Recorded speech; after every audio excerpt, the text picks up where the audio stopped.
latest standardized test results are in, and a local superintendent is not happy.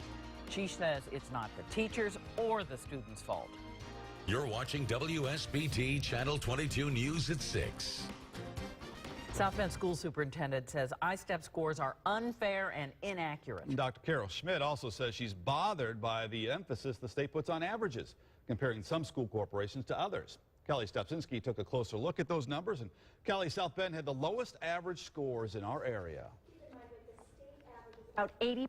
Now, just about 59% of South Bend schools, that's what happened in South Bend. Elkhart is just shy of 65% passing. At School City of Mishawaka, that number jumps to about 75%. And Penn Harris Madison, almost 88%, the top 1% of schools in the state.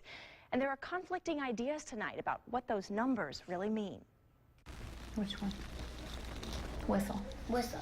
9-year-old TJ is working hard this summer. Everything's just like at a flat line right now. It's like it plateaued and it's just not okay. He failed the reading portion of the third grade ISTEPs by 4 points.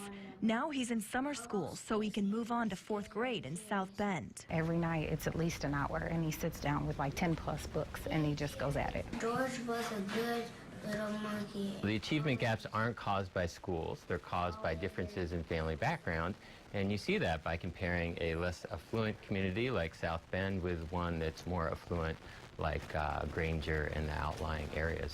Bill Carbonaro is a sociology professor at Notre Dame and affiliated with the university's Education Research Center. He says low ISTEP scores across the board in South Bend are concerning, but reflect the community more than the schools. Most of those test gaps are actually there at kindergarten, at the beginning of kindergarten, when kids begin school. I think what bothers me the most is the emphasis that's put on test scores overall. South Bend School superintendent says the conversation and focus should be on learning and student growth, not one standardized test. We can control what happens to these children when they come in our door and when they leave in the afternoon. And so we're focusing totally on that. And then to put us in a comparison to everyone else, the context is not the same. It's not the same for South Bend, it's not the same for Penn, it's not the same for Mishawaka.